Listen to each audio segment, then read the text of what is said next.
Alright. Hello doctors, welcome back to Pirates of Medicine. In today's video, we are going to continue with the anatomy base. This is going to be the fifth video in this series. So, without any further ado, let's begin. So the 46th question is that the patient with thymoma, or a thymus gland tumor as we call it, has cyanosis, extension of subcutaneous venous net, edema of soft tissues of face, neck, upper part of the trunk, and upper extremities. So what venous trunk is pressed with this tumor? So to understand this question, we need to understand the localization, anatomical localization of the thymus gland. The thymus gland is the primary lymphoid organ of the immune system. The thymus gland is located in the thoracic cavity between the lungs anterior to the heart, and you can oversee that it is located in the front of the brachiocephalic vein and the superior vena cava. So most thymomas or tumors of the thymus gland are detected when they cause symptoms by compressing the structures near to the thymus. So in our patient, the thymus is compressing the superior vena cava, which is right next to it. That is why the symptoms of cyanosis, extension of subcutaneous venous net, edema of the soft tissues of face, neck and upper part of trunk and upper extremities is manifested. So this is the reason thymus compressing the superior vena cava, resulting in these symptoms. So the next question is that a patient operated on complicated appendicitis has the following changes of the blood. The erythrocytes are given, the hemoglobin level is given, the color index is given, the leukocytes level is increased here, the basophil levels is 0, eosinophils 0, myelocytes, juvenile cells, staph neutrophils is 20. Note it. And segmentonuclear neutrophils is 53, lymphocytes normal 21, monocytes 5. To understand this question, you really need to remember the differential leukocyte count. If you haven't watched our video on left and right shift of the neutrophils, I really suggest you go and watch this video. That video will help you a lot to solve these types of questions. You can see a top card on the top corner of your YouTube. So go tap on it and watch that video. So to understand this question in a briefly, there is a high amount of staph cells in the patient. Normally it should be 1 to 6% of the total neutrophil, the total leukocyte count in fact. So this shows that the shift is left degenerative. So the other shifts you can learn in our video on the top right. Go and watch that video. Anyway, let's go to the next question. So patient complains of frequent and difficult urination. Imperfection of what formation can cause it? So again, a question of anatomical localization. You can see over here, when the urethra leaves the urinary bladder, it is surrounded by the prostate gland. Now this prostate gland, when enlarged, can cause narrowing of the urethra, which will lead to these symptoms of painful urination or frequent urination, and this condition is called as hyperplasia of prostate gland, also commonly known as benign prostatic hyperplasia, BPH. Quick fact, BPH is the only hyperplasia which almost there is a negligible chance of converting into cancer. All other hyperplasias have high chances of becoming cancerous or malignant. So over here you can see that prostate imperfection can cause frequent and difficult urination. Child inspired button, where is it likely to be? So this is the smallest question you can get in Croc exam. So simple, again a question of anatomical localization. If you observe the structure of the bronchus tree, you will observe that when the trachea descends down your thorax, it splits into the left and right main bronchus. The left main bronchus is slightly elevated and not directly in line with the midline. But on the other hand, the right main bronchus is slightly vertical. It's slightly elevated, but it is more vertical, and there is more probability that if a foreign object comes into the trachea, it falls directly into the right main bronchus, and that is why the answer is in the right main bronchus. So the next question is that vegetative abnormalities in the sleep, heat regulation, all kinds of metabolism, diabetes insipidus are developing in the patient due to growth of the tumor in the third ventricle of brain. Irritation of nucleus of which part of brain can cause these symptoms? So question combining histology with anatomy, you need to remember that our hypothalamus is just near to the third ventricle of the brain. And we learned that the nuclei of hypothalamus have the various functions like oxytocin release, the supraoptic nucleus has vasopressin release, the posterior preoptic and anterior hypothalamic areas regulate the temperature, panting, sweating, and inhibition of thyrotropin. In the posterior hypothalamus, the ventromedial nucleus and the lateral hypothalamic area are responsible for hunger control and satiety control. The posterior hypothalamus is responsible for increasing the blood pressure, dilation of the pupils, shivering when cold. So all these symptoms, all these functions are related to hypothalamus. And therefore, if there is a tumor of the third ventricle, the hypothalamus is just next to it, there must be irritation of these nucleus of hypothalamus, which will lead to vegetative abnormalities in the sleep, in the heat regulation, all kinds of metabolism, diabetes insipidus, vasopressin dependent. Therefore, hypothalamus. So the next question is that a patient with infectious mononucleosis had been taking glucocorticoids for 2 weeks. He was brought into remission, but he fell ill with acute attack of chronic tonsillitis. What action of glucocorticoids caused this complication? To understand this, let's see what's happening in the patient. So see, the patient was suffering from a viral disease, infectious mononucleosis, which is caused by Epstein-Barr virus. And then the patient was prescribed glucocorticoids for 2 weeks. After 2 weeks, after going into remission, he fell ill with an acute attack of chronic tonsillitis. Tonsillitis is a bacterial disease most commonly caused by streptococcal bacteria. Correct? So, what action of glucocorticoids cause this complication? So, to understand this, we need to understand the pharmacological effects of glucocorticoids. So, the glucocorticoids have many pharmacological effects. They increase protein catabolism, they increase gluconeogenesis, therefore they lead to hyperglycemia if they are taken in long run. They influence the lipid distribution and increase lipolysis. They lead to retention of sodium in water. They, most importantly, they suppress the immunity. They are immunosuppressive. They have an anti-inflammatory action. They suppress the allergic reactions. They cause eosinopenia and lymphopenia, which is how they suppress the immune system.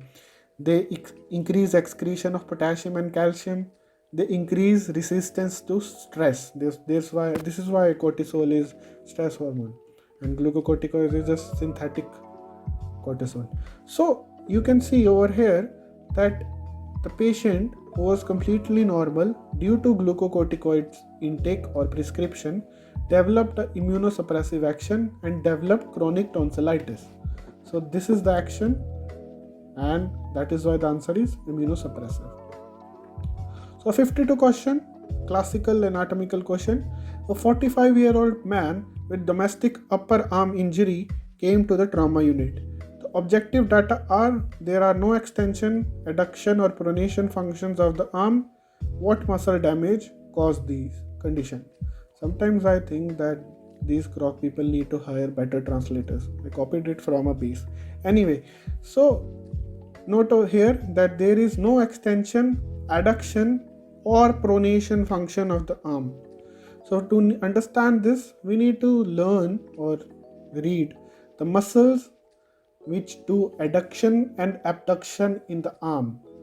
So adductors of the arm are 3 muscles which work to adduct the arm, medially rotate the arm and extend the arm at the glenohumeral or the shoulder joint. So first you can see latissimus dorsi. It does the same function, adduction, medial rotation of humerus and extension from the flex position.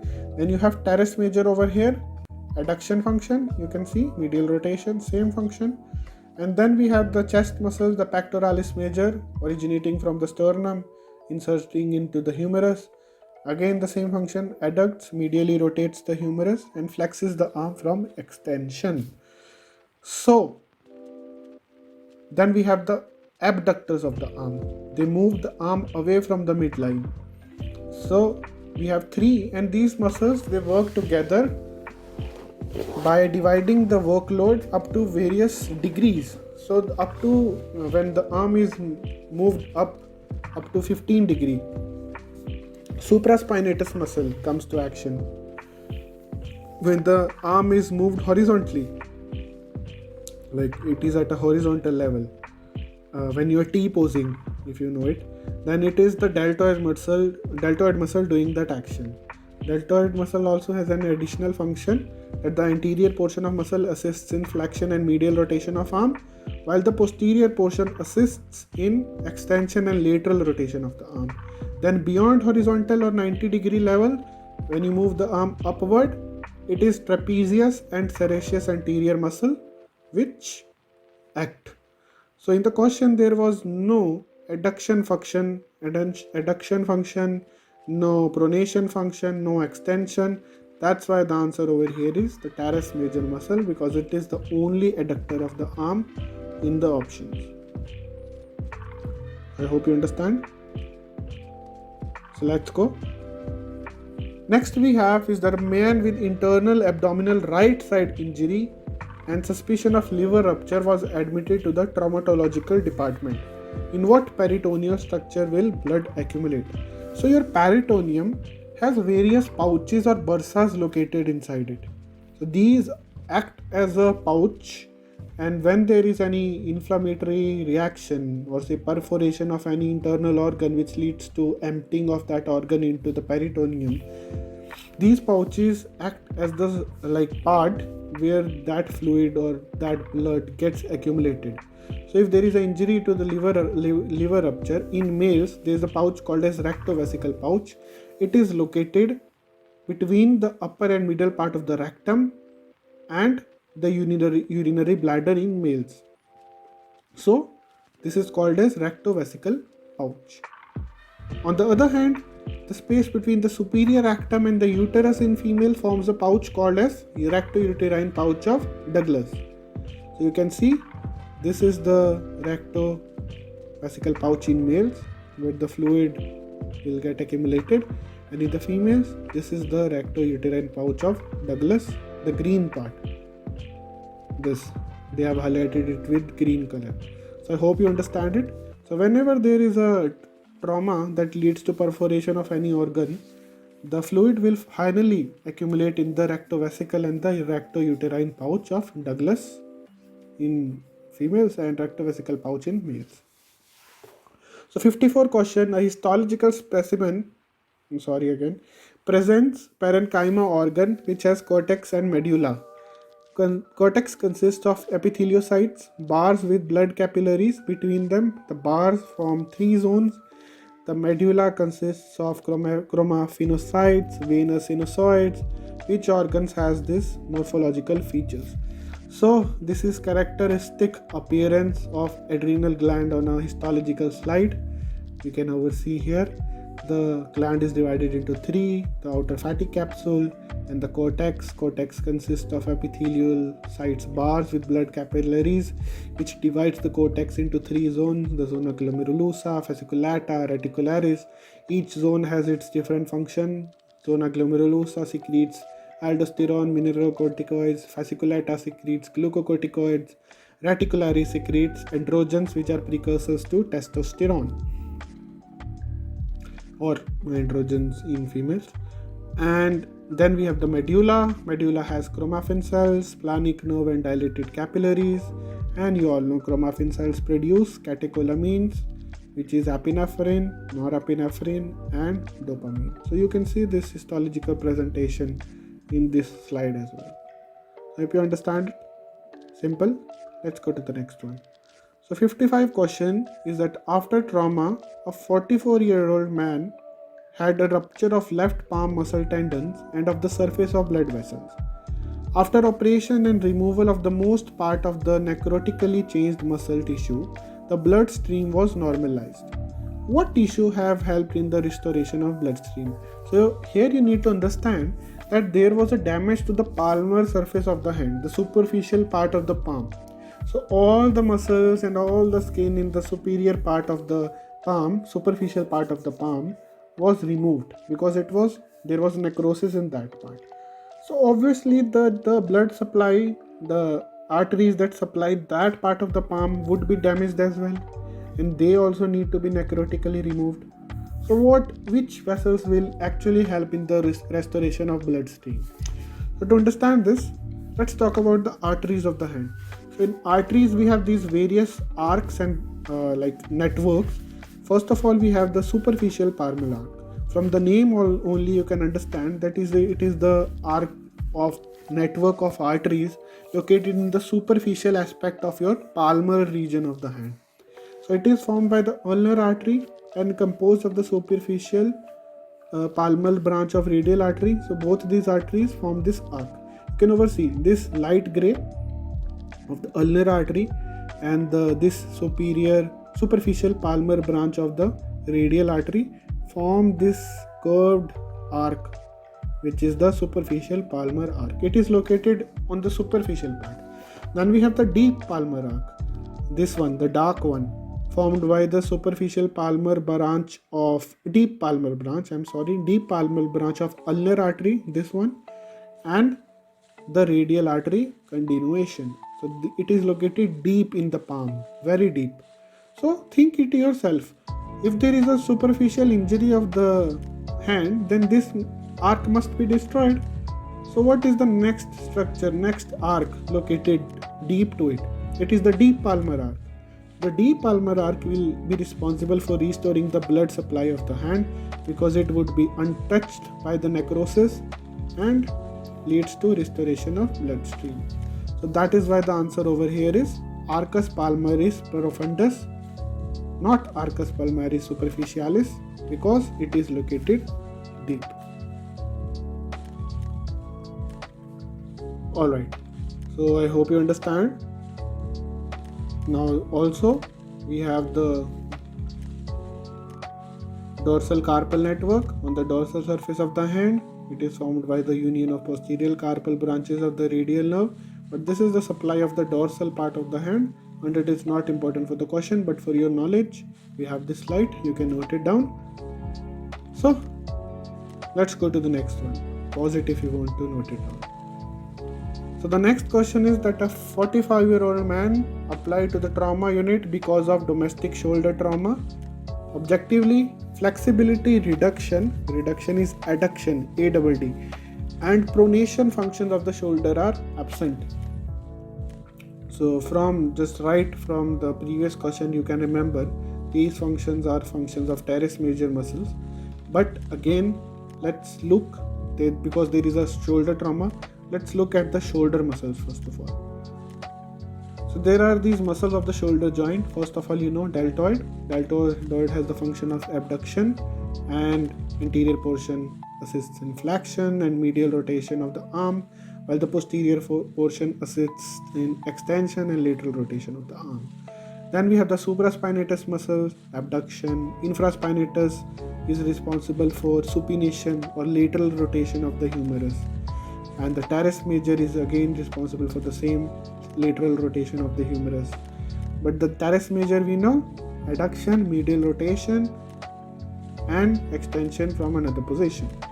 But we have this ventral group muscle, which is the subscapular muscles, which has the same function as the teres major muscle. And why it is not the correct answer in this question?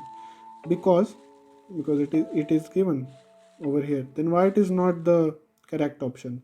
Because there is a trauma to the domestic shoulder trauma.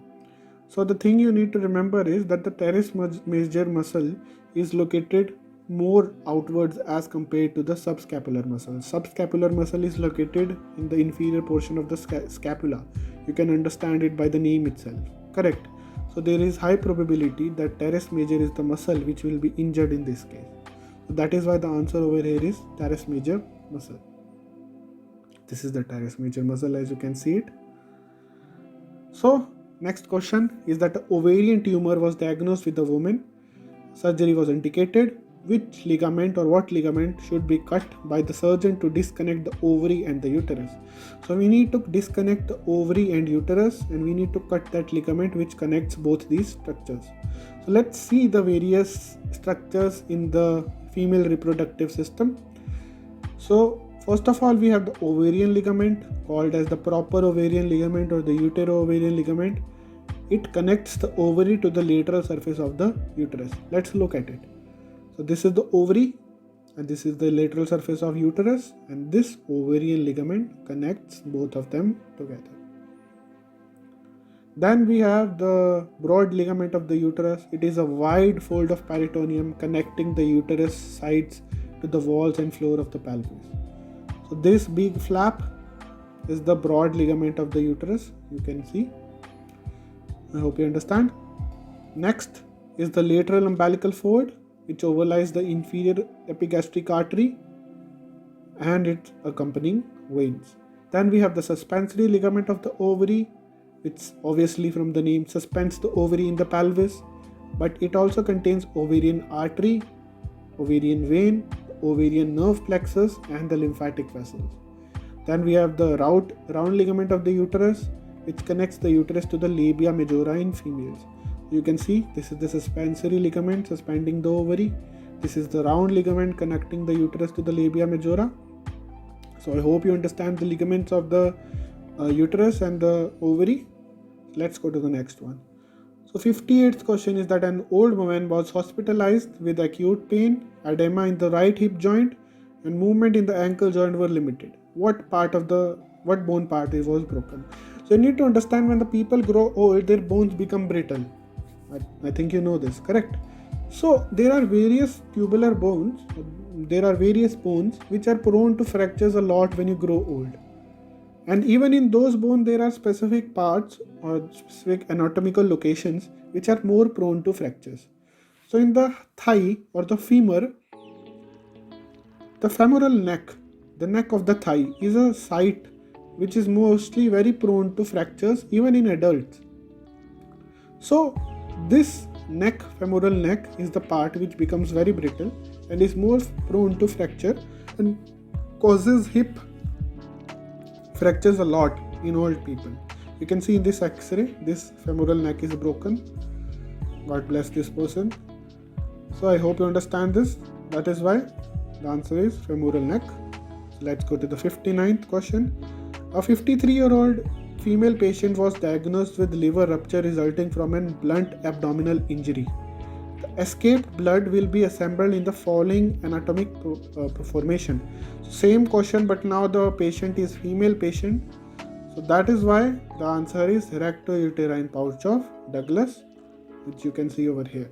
Understood? Let's go to the 60th question.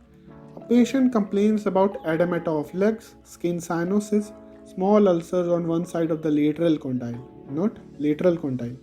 Examination revealed a swelling, enlarged veins, formation of nodes. So what pathological process? The pathological process has started in the following way. So if you're not connected to our Instagram, you would have missed this. We posted this question as a quiz in our Croc 1 base quizzes, and we also posted the explanation. You can even find it in the highlights of our Instagram page. If you have not followed our Instagram page, please go and follow. But let's talk about it here as well. So to understand this, we need to know the superficial veins of the lower limbs.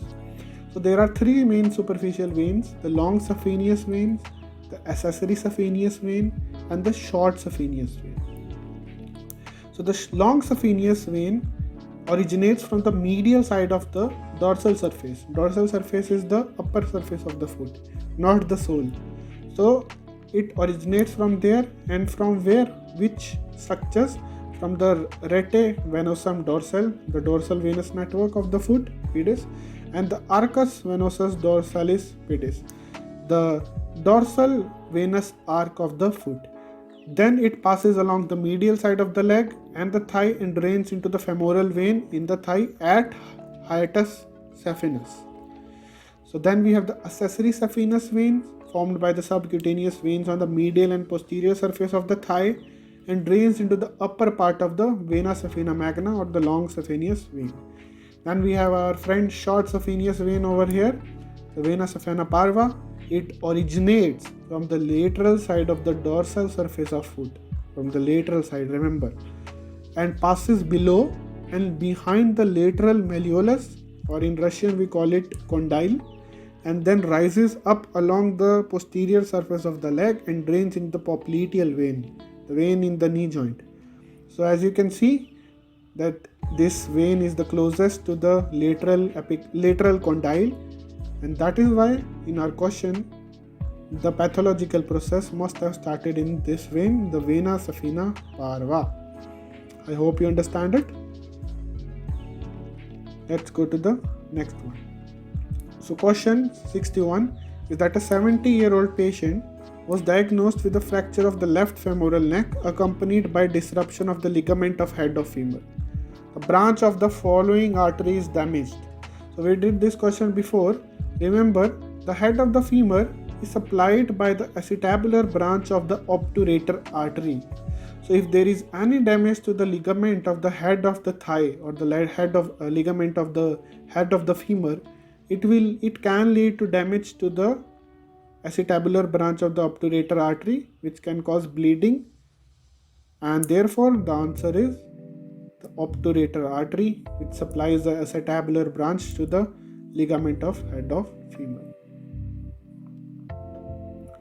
So 62 question over here is that a woman underwent an operation on account of an extrauterine is ectopic pregnancy. Implantation is in the in the uterine tube, and in course of the operation surgeon should ligate the branches of the following arteries. So to understand this, you need to know a basic principle of surgical intervention, that whenever you are doing a surgical intervention of a visceral organ, what you do is that you ligate the arteries that supply that organ so that there is no blood loss during the surgical procedure. So if there is a surgical operation that should operate on the uterine tube, then there must be ligation of the branches that supply the uterine tube. So let's see the supply. So the blood supply of the ovary and uterus is by two arteries, the uterine artery and the ovarian artery. Uterine artery you can see over here.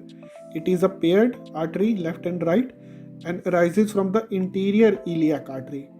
It supplies the uterus, it supplies the cervix, the vagina, even the ovaries, but most importantly it supplies the medial two-third of the uterine tube. Then we have the ovarian artery. It is a branch of the abdominal aorta supplying the abdominal or pelvic ureter, the ampullary part of the uterine tube, the lateral one-third of the uterine tube, and the ovary. So if there is surgical intervention of the uterine tube, then there must be ligation of uterine and ovarian arteries. So next question is that a 6-month-old baby was ill with bronchitis was taken for an X-ray of the chest. A part of changes associated with the bronchi, the X-ray film showed a shadow of thymus gland. What might have caused such changes?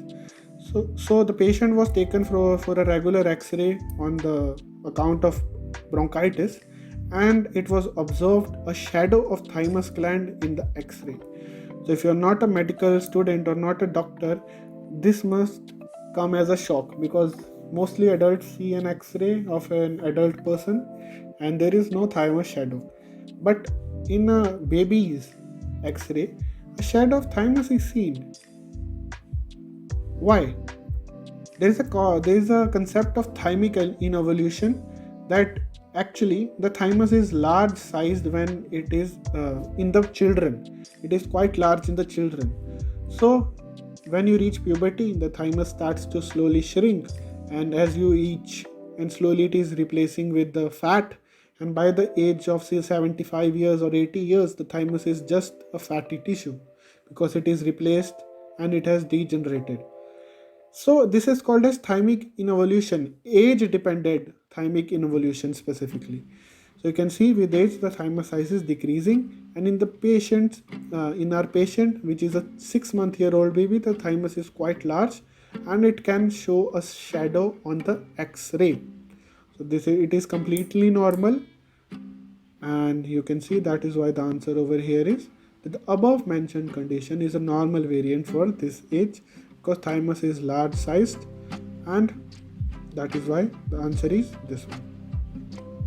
But sometimes thymic involution can occur before its normal physiological period, which is called as accidental thymic involution. There are many etiological factors like infections or inflammation, etc.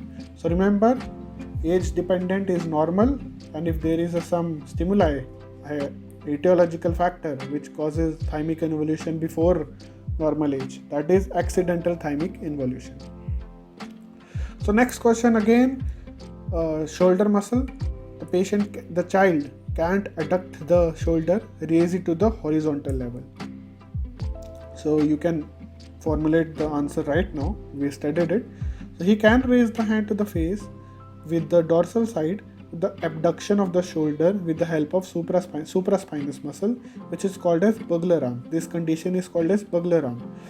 What functions muscle is absent? So I told you that deltoid muscle is responsible for raising the arm or abduction of the arm up to 90 degree or the horizontal level. So there must be a disorder of the deltoid muscle.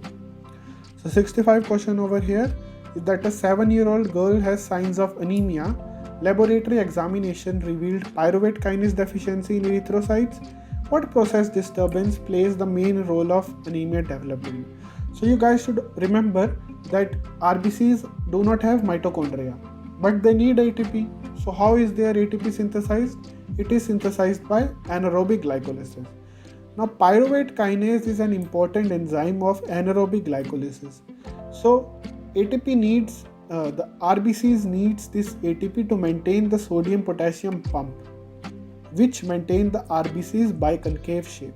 Now if there is a pyruvate kinase deficiency, there is no ATP formation, which leads to inhibition of the sodium potassium pumps. Therefore the RBCs, they have abnormal shapes, they can swell up, and they can also lyse.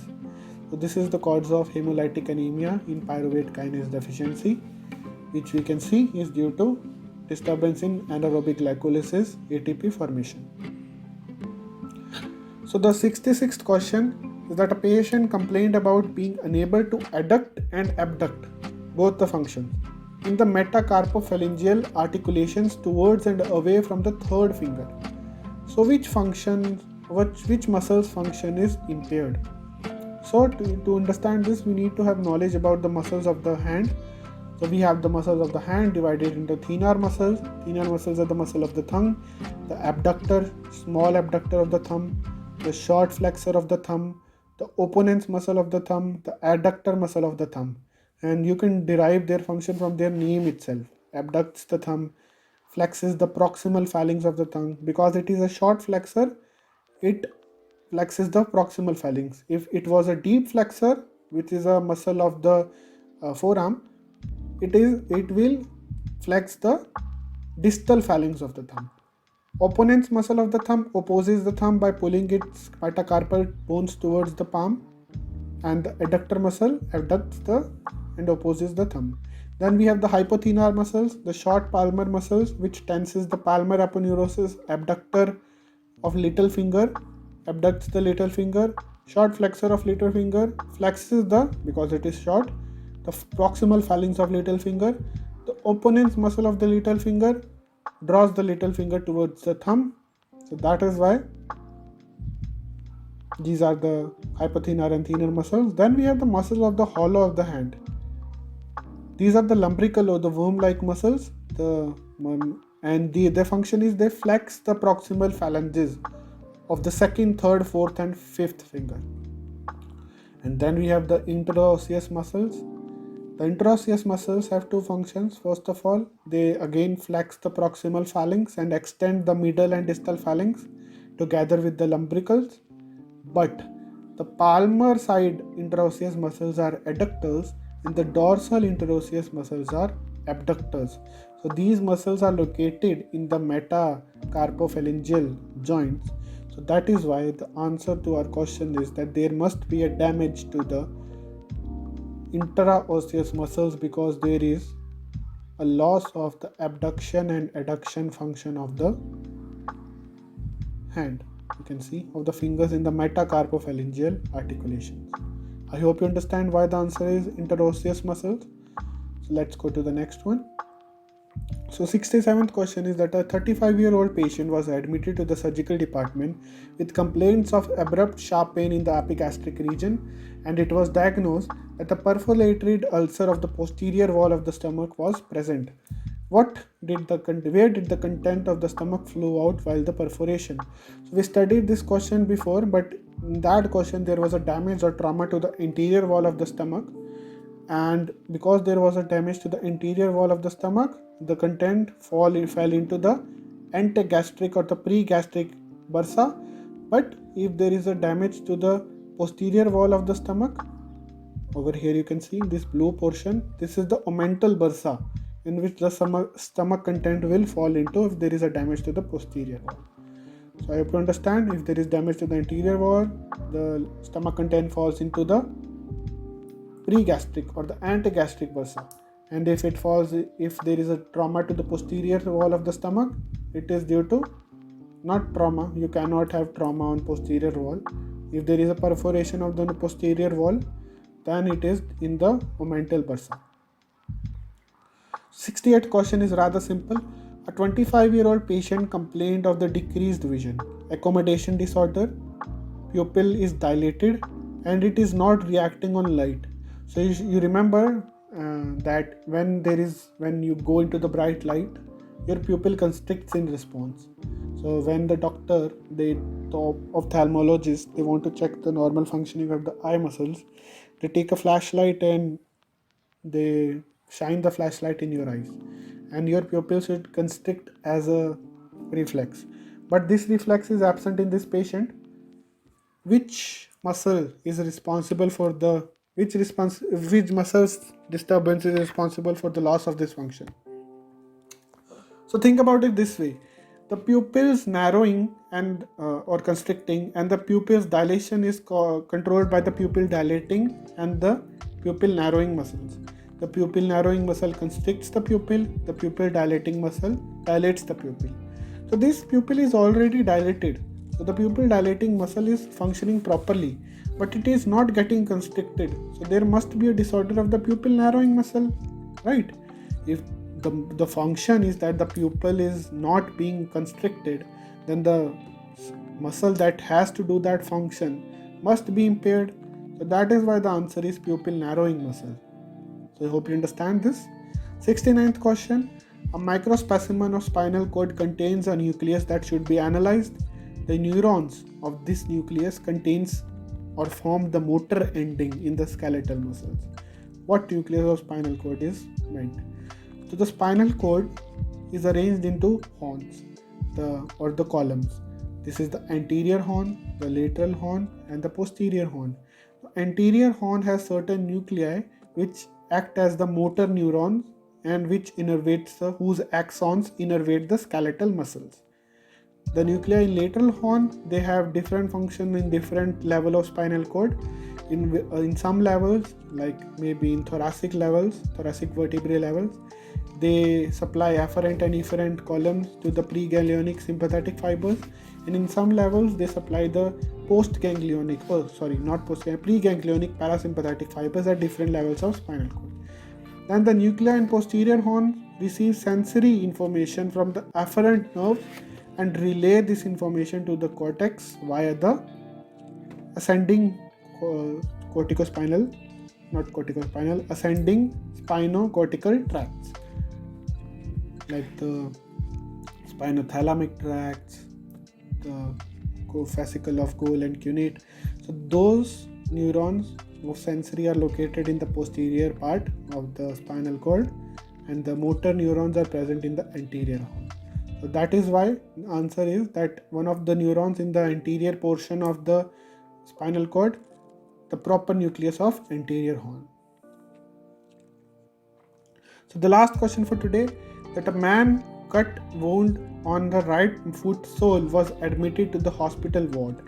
The patient has limited elevation of the lateral foot edge, and in course of the wound management of the injury, muscle tendon was revealed. What muscle is injured? So to understand this, let's see various movements of the foot first of all. So you can see this movement of foot is called as dorsiflexion, when you are flexing your foot upwards. And if you are doing this ballet dance sort of thing, you're moving your foot's end or toes towards downwards, this is called as plantar flexion. Then adduction and abduction, movement away from the midline is abduction, the movement towards the midline is adduction. And remember, when you raise the medial border of your foot, it is called as inversion, and when you raise the lateral border of the foot, it is called as eversion. So there are these muscles of the leg divided into anterior compartment, the posterior compartment, and the lateral compartment. The anterior group, most important muscle, is the anterior tibial muscle. It is responsible for dorsiflexion of foot. We learnt about this just now. Supination of the foot and raising the medial border of the foot, which is inversion. So the anterior tibial muscles does this function and this function. I hope you understand. And other than this, we have the lateral group muscles, which is the long peroneal and short peroneal. They raise the lateral border of the foot, which is known as eversion, and they abduct the foot. So in the anatomical movement, you can see this process over here, raising the lateral border of the foot, is eversion, and this is abduction. So peroneus muscle is responsible for raising the lateral border of the foot. Then we have the triceps surae muscle, which is in the posterior group's superficial layer. Triceps surae muscle is formed of two muscles, the gastrocnemius and the soleus muscles. And the triceps surae muscle, if you want to remember it this way, that when you are playing basketball and you want to shoot a 3-pointer from outside the D, what you do? You tiptoe, correct? So triceps surae has the same function. It elevates the heel and does the plantar flexion, which prevents the body from toppling over towards at the ankle joint. So these are the main muscles of the leg as we know it. Now remember, in the question there was a disorder that the patient was not able to raise the lateral border of the foot, correct? Because of the trauma that was caused due to cut wound. So there were two muscles that were responsible for raising the lateral foot edge. They were the long peroneal and the short peroneal. Now remember, short peroneal lies deeply as compared to the long peroneal. So if there is a cut wound in the right foot sole, then the long peroneal is most likely injured. So that is why our answer is the long peroneal muscle. And you can see over here. So these are the muscles of the leg. You can note down the important ones if you want it. So this is all for today. We completed 20 questions in this video, a new record. So I hope you understood all the questions. If you have any doubts and you need any suggestions or any consultations, you can contact us on our Instagram or on our Facebook or even in our comments. So it's been good. See you in the next one.